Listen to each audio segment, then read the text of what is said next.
He kissed a 1,000-year-old alien statue in a joke. It opened its eyes and said, "You doomed your species."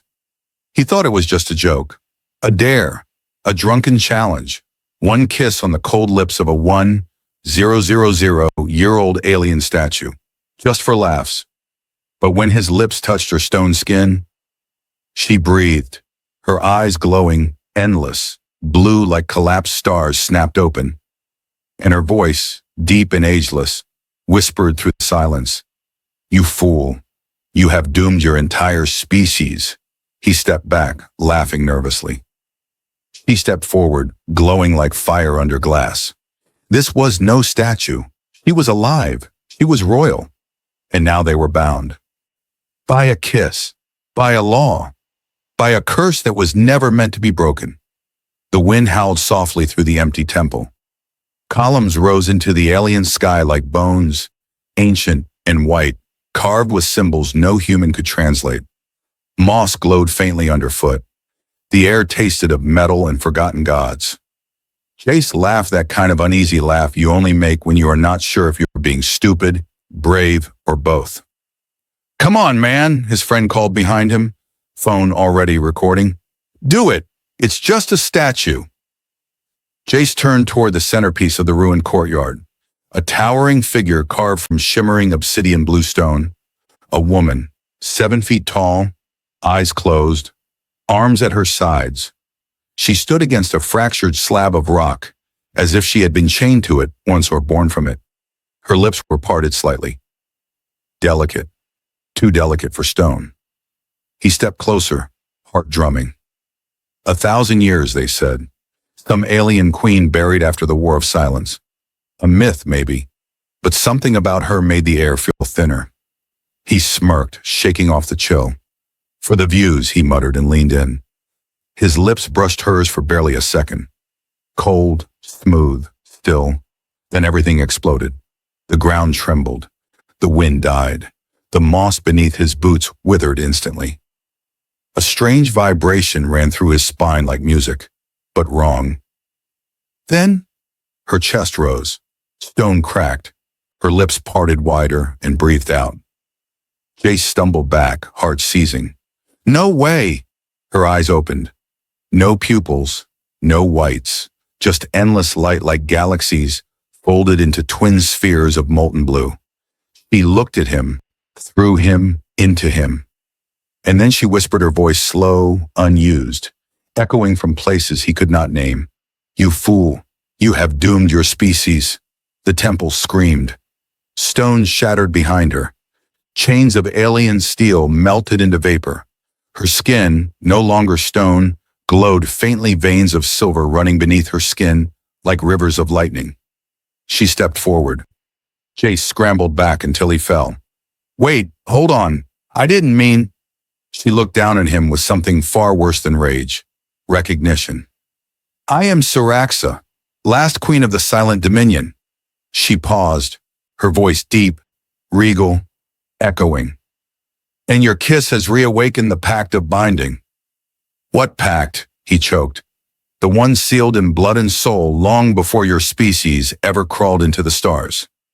The camera in his friend's hand dropped with a clatter. No one moved. Jace's mouth opened, but nothing came out. Siraxa took one more step. Her bare feet did not touch the ground, they hovered, a shimmer of air beneath them. Her long hair fell like melted sapphire down her back. A faint luminescence flowed from her skin, as if her body remembered a different kind of light. "You have touched what should never be touched, invoked what should never be awakened," she said. Jace's voice finally found breath. "It was just a joke. There are no jokes in ritual." The wind returned, but it was no longer wind. It was a pulse, a low hum rising from the earth itself. And from far above, in the hazy atmosphere of the alien sky, faint streaks of light began to descend. Ships. Dozens of them. Alien ships. She turned slowly, gaze rising to meet them. "They come to see if the old vow has truly been broken." She turned back to him. "They come to judge." Jace crawled backward.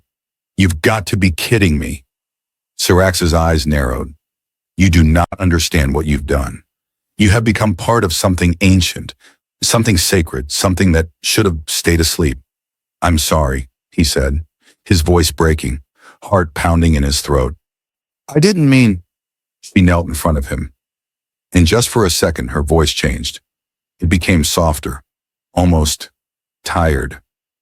No one ever means to change the fate of worlds, but here you are. The sky cracked with the thunder of descending ships. The blue glow of her skin flickered as if something deep within her pulsed in rhythm with him. You carry my mark now, she said. Your DNA holds the imprint. You cannot walk away. Jace looked down at his hands. They were trembling, and beneath the surface, something shimmered, like light underwater. He looked up at her. She did not look angry anymore. Just sad. What happens now? He asked, barely above a whisper. Siraxa stood tall once more, her glowing eyes locked to the sky. We wait, she said, for the judgment, for the test, for the law to decide if your kind is worthy of what it has broken. And if we're not? She looked down at him. Then she reached out not with anger, but with slow, unspoken gravity, and gently touched her fingers to his chest. The glow inside him flared like a heartbeat. Then your kind will be forgotten, as mine was. Above them, the ships circled lower, casting shadows like blades across the ruins. And Jace realized this was no dream, no dare, no joke. He had kissed something ancient, and now it had kissed back. The sky above was no longer sky, it was a storm of descending ships, humming with gold-lit engines and markings older than any Earth flag. Jace stood frozen among the ruins, breath caught somewhere between awe and dread. Siraxa did not speak again as the first ship landed. Her body remained still, but her energy shifted a subtle readiness in her posture, like a queen preparing for war. When the ramp lowered, silence fell heavier than sound. 3 figures emerged. They were not like her, not glowing, not bound by stone, but they shared her symmetry, her elegance. Their skin shimmered faintly, pale silver blue under the morning light. Their robes flowed as though made of liquid air, and none of them looked directly at Jace. Only at her. The lead figure, taller than the others, with rings hovering like halos around his head, stepped forward and spoke in a voice smoother than thought itself. You have awakened, Siraxa, after 1,000 years. Siraxa bowed her head slightly. The vow was triggered. I did not choose this. They turned finally toward Jace. His knees nearly gave out. He kissed you? The figure asked, as though the words themselves were unclean. He did. The silence that followed was suffocating. The leader turned his gaze skyward, eyes narrowing. Then the pact of judgment is active. Another step forward, female, her tone sharper. The human does not even know what he's done. The old bloodlines will not accept this. I didn't mean to do anything, Jace said, voice shaking. It was just... You are bound, the woman snapped. Intent is irrelevant. You kissed her at the time of convergence under the stars of alignment. That kiss is a vow. In the old laws, it is a declaration of union, of sovereignty. Jace blinked. Wait, union? Like marriage? Sirax's jaw tightened, but she said nothing. The man with the halos raised a hand, silencing the others. He must be taken to the council. The trial begins at dusk. Trial, Jace repeated. For what? I didn't do anything wrong? Silence, the female snapped. You have touched a sealed monarch of the sovereign order. You've reactivated a bond forged before your species even had a moon calendar.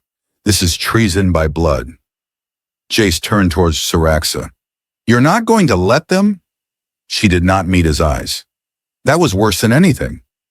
He was pulled roughly toward the ship, his wrists glowing faintly where invisible cuffs formed. The restraints were not physical. They were emotional, responsive to his fear, to his heartbeat, to the irregular tremble in his breath. As he passed her, he whispered, Please, say something. Siraxa finally looked at him and said only, You should not have kissed me. The capital of the Dominion was nothing like Earth. It floated above a crystalline sea, suspended by rings of gravity that pulsed like heartbeat waves. The buildings shimmered, tall and translucent, each carved from materials that bent light in memory. Jace was placed in a chamber with no walls, only open air and a circular floor. Across from him stood Siraxa, hands folded, gaze distant. The council stood above them in a rising spiral of platforms, each being older than time, judging without speaking. The leader from earlier raised a hand. Jace of Earth, he began, you have activated the ritual of convergence. You kissed the last guardian queen during the hour of stillness. Her body awakened, her soul relinked, and now you are tied to her by law, by bond, and by fate. I didn't know, Jace said again. I swear. Your ignorance does not dissolve your involvement. Then the light dimmed. Above them, a giant sphere hovered, pulsing softly. The sphere of echoes will determine your truth, the councilman said. You will not speak. Your soul will. The sphere sent a beam of blue light onto Jace's chest. His memories flooded the air, projected like living images around them. The kiss, the joke, the moment her eyes opened, the panic, the fear, the apology.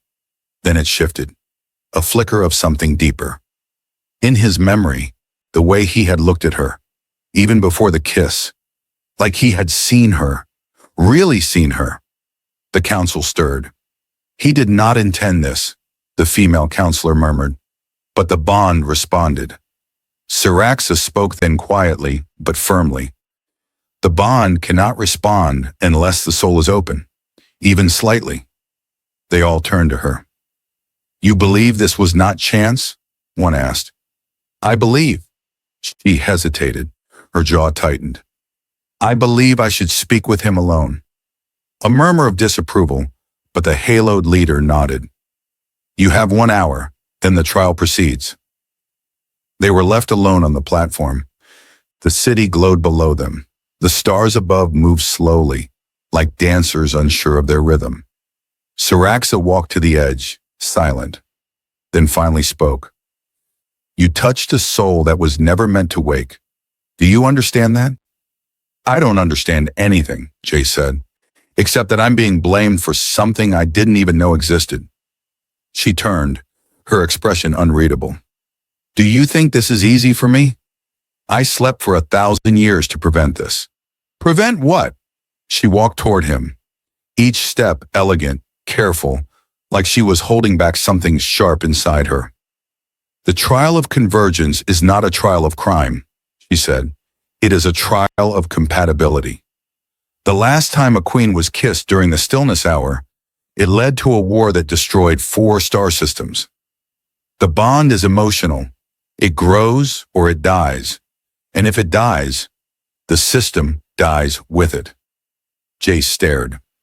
So if we don't get along, the galaxy suffers? Yes. That's insane. That's tradition.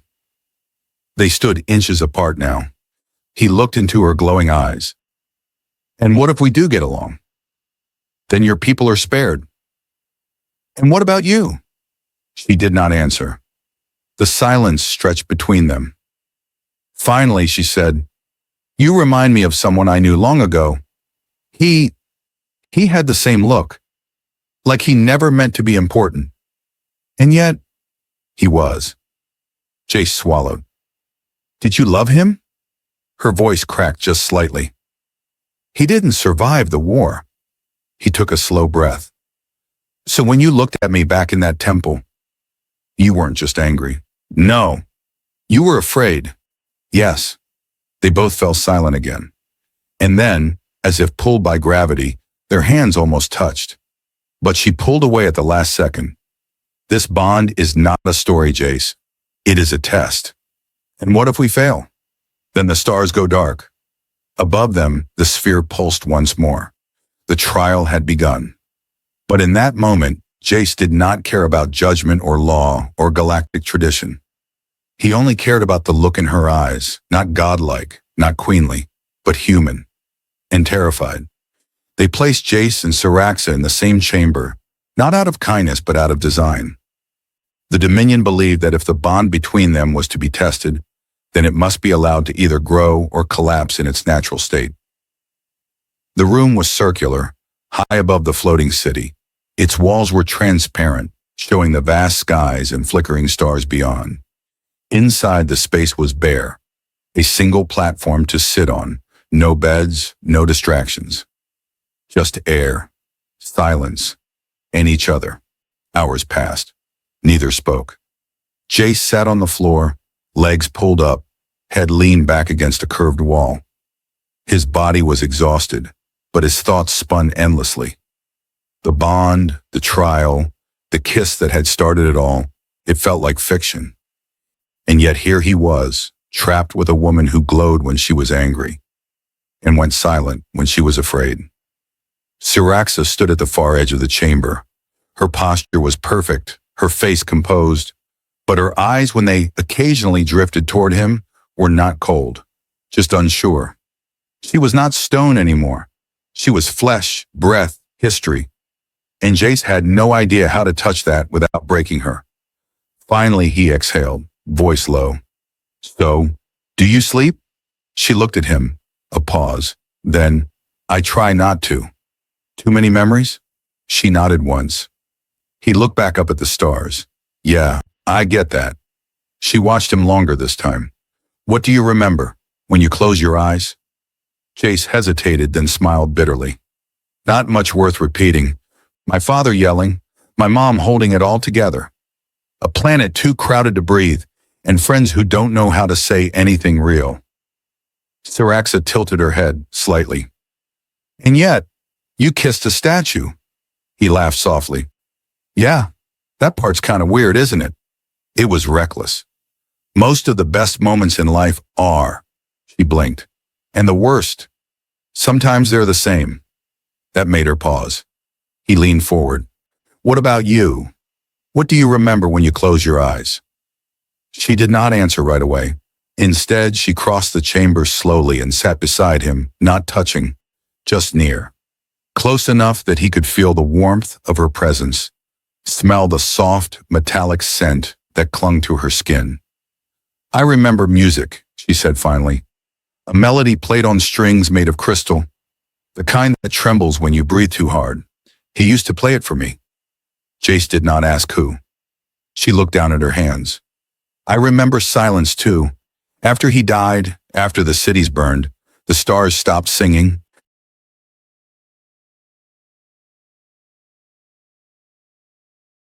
The Dominion fell, and I let them put me in stone." He turned to her. "You chose to sleep?" "Yes." "Why?" "To wait, to forget, to hope that time would erase what I couldn't." A long silence followed. Then she asked, "Why didn't you run, Jace? When you realized I wasn't a statue, why didn't you run?" He looked at her, slowly, carefully. "Because I saw your eyes." She held his gaze. Her throat moved in a quiet swallow. "They weren't angry," he said. "Not at first. They were just tired and lonely." Syraxa blinked. He turned away, but not before he saw it, the slight shimmer in her eyes. Not glowing this time. Wet. "You don't know what I am," she whispered. "No," he said, "but maybe I want to." That silence, it was different now. It hummed, electric. She shifted slightly closer, not touching him, but near enough that their shoulders almost brushed. The light under her skin softened, glowed warmer, like a fire trying not to rise. "My species doesn't bond the way yours does," she said softly. "We don't fall in love by choice. It's chemical, biological. Once it begins, it binds permanently, emotionally, physically, spiritually." Jace's breath caught. "And you think it started?" She turned her head slowly, like the movement itself took courage. Her eyes found his again. This time she did not look away. "I don't know," she said, "but when I'm near you, I don't feel alone anymore. That scares me." He swallowed. "You think I'm just some dumb human who kissed the wrong statue?" "I did. And now?" I think, she hesitated, you might be the one person who doesn't see me as a symbol. You're not, he said. You're a person, just like me, just older, bluer, glowier. A soft laugh escaped her lips, quick, unsure but real. He grinned. That's the first time I've seen you laugh. I forgot what it felt like. Her voice trembled slightly now, and something in her body relaxed, a shift in her shoulders, a lowering of her chin, as if she was tired of carrying centuries in silence. Jace reached out very slowly and let his fingers hover just over her hand. She looked down, then up. May I? He asked. She nodded once. His hand touched hers. No fireworks, no magic sparks, just skin, warmth, contact, and something deeper, something felt. Her breath hitched, almost imperceptibly. He whispered, Is this part of the bond? I don't know. Do you want it to be? Syraxa looked at him, and for the first time, she looked soft. Yes, she said.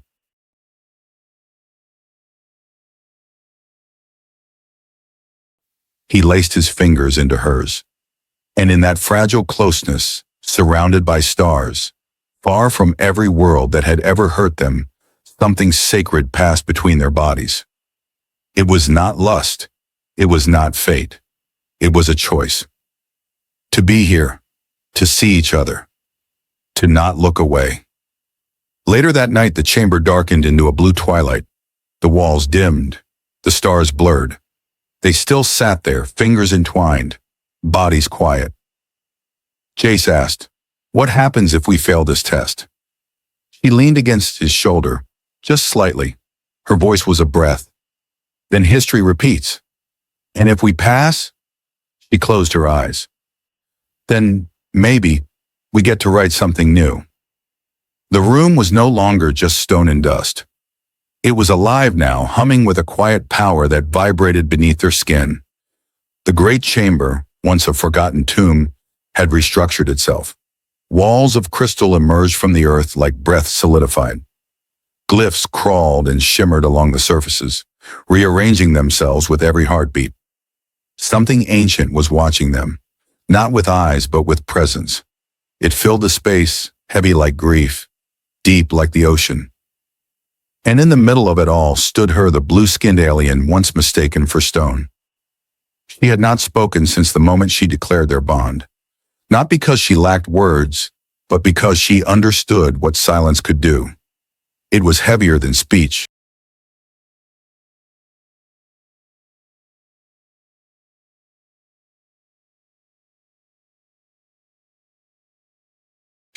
It made him listen. It made him feel. Rayan stood a few steps behind her, breath uneven, mind spinning. What exactly does this mean? He finally asked, voice breaking in the quiet. This bond, this law. Are you saying I'm your mate? She said without turning. The words slipped from her mouth like it had always lived there, not with passion, not with regret, just truth, as if this was a fact like gravity or light. He laughed, stunned. No, no way. You've got the wrong person. I'm not. I'm just a guy who thought kissing a statue would be funny. Now she turned. Slowly, her eyes met his. You think the universe bends to what you find funny? She said. You kissed me during the vigil. You spoke no name, which by our law means you invoked your true one, and you did it in the chamber of ascension, under the seal of binding. The law does not bend, human. You are my chosen, my mate, the one who brought me back. He took a step back, heart pounding. But I didn't know I didn't mean it. Rayan's words tasted useless the moment they left his mouth. He could see it in her face, the calm, terrifying stillness of someone who had waited 1,000 years to be awakened, and now could not afford doubt. Rayan's voice softened. Then, what happens now? She moved toward him. There is a process, she said, a ritual, a binding of mind and flesh. If we do not complete it, I return to stone. But now, not alone. What? If we break the law, she said, eyes glowing faintly. Your species is marked, a sanction ancient, irreversible. You, your world, your kind, all will bear the seal of betrayal. His heart dropped. That's insane. It is how peace was kept, she said. Across thousands of systems, across war and silence. No one breaks the bond once formed. Even if the bond was a mistake, her eyes narrowed, especially then. The silence hung like frost. Rayan rubbed his face, trying to breathe. This is insane. I don't even know your name. She blinked. And then quietly, Yearas. It was a name that didn't just sound like something spoken. It felt like a memory, like wind brushing over bones, or light touching the skin beneath water. Beautiful, sad, powerful. Yearas. She stepped close. I do not need your love, only your willingness. The ceremony requires contact, nothing more. Once complete, I will release you. You will be free. Rayan looked at her, the way her hands folded, the way she held her shoulders straight, even when her eyes looked uncertain. It hit him. She was pretending not to care. He did need something, not just his touch, but his belief. But all he could feel was panic. He turned away, pacing. Let me think. Just give me a minute. And to his surprise, she nodded and sat. It was a small act, but it humanized her. She lowered herself onto the glowing crystal floor like someone trying to disappear inside her own body. Her hands folded in her lap. She waited. That broke something in him. He sat too, several feet away, eyes locked on the space between them. I don't get it, he whispered. You were a statue for 1,000 years. Why was this law even made? What was it for? She hesitated. Then softer than before she answered. There was once a war, she said, not of weapons, but of desire. Species conquered species, stole partners, bred hybrids for power. My people created the bond law to end it, a sacred way to unite without force. The statue was never meant to be a threat. It was a choice. If a soul brave enough kissed the sentinel, a match would be formed. But no one was expected to do it lightly. Rayan exhaled. I didn't even know the law existed. And yet you fulfilled its terms, she said, almost wistfully. Great, he said dryly. So now what? We touch hands and save the galaxy? No, she said, looking up. Now we join minds just enough to complete the link. It will not harm you. She stood. You must place your hand over my heart and look into my eyes. Rayan blinked. That's all? That's everything. The chamber around them pulsed gently, urging the moment forward. He rose slowly. His hands trembled. Yearas watched without judgment.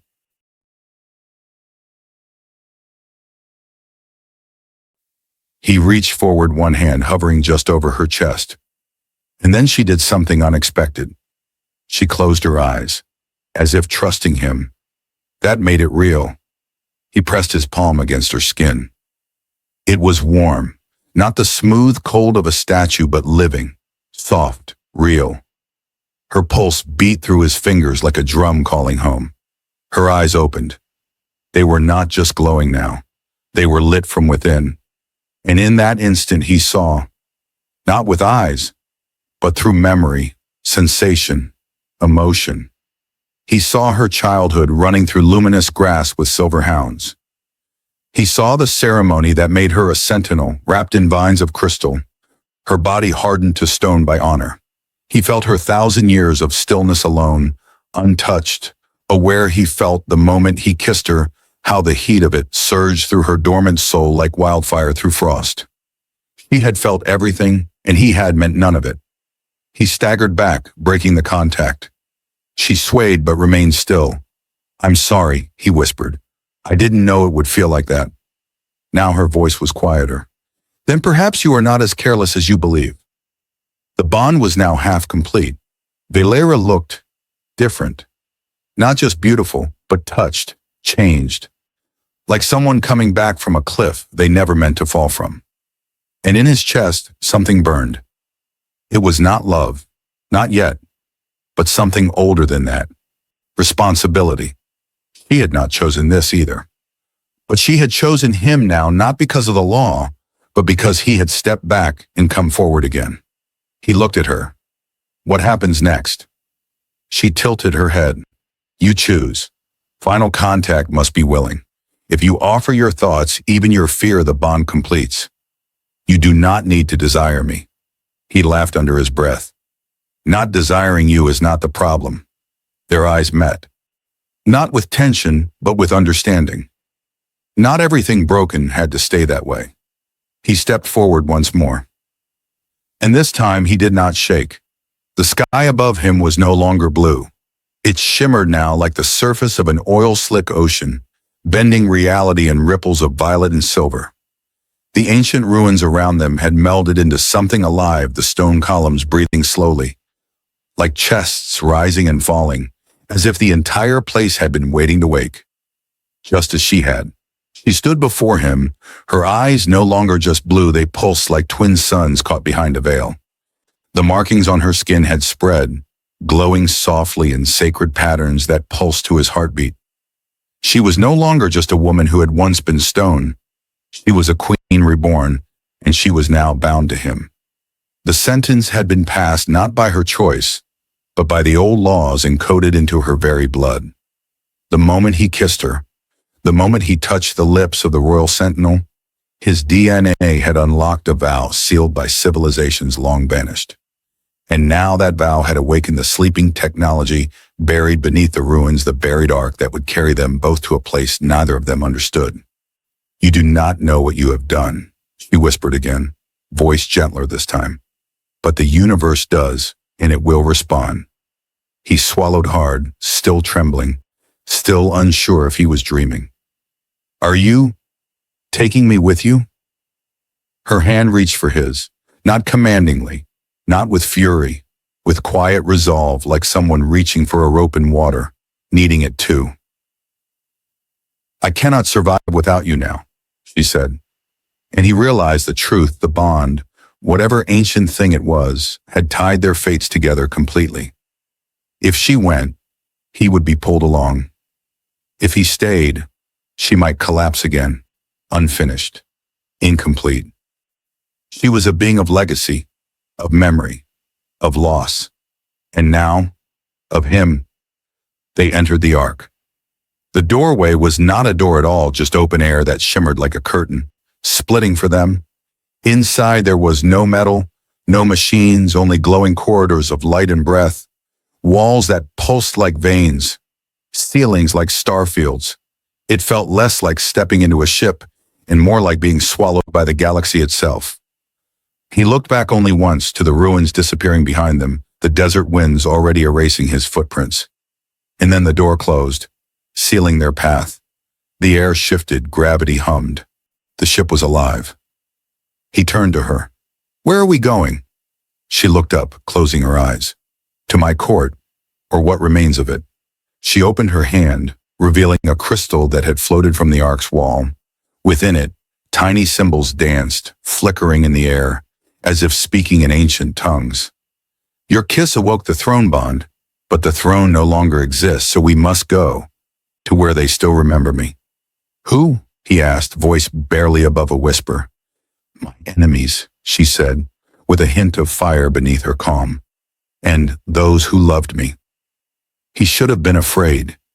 He should have tried to run, to resist, to scream at the sky. But he did not. Because the more he stood near her, the more he saw her eyes soften, her breath deepen, the more he knew.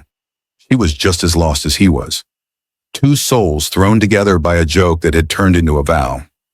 A vow the universe had not forgotten. Their journey through space was not loud. There was no thrumming engine, no flashing controls. Just silence and light and the slow unfolding of stars like petals outside the glass dome of the chamber where they stood. In those quiet hours they began to speak. Not in riddles or prophecy, but like people. He told her about his childhood, the night skies of Earth, how he used to name the stars, how he never believed in destiny. She listened, her head tilted slightly, as if memorizing each syllable.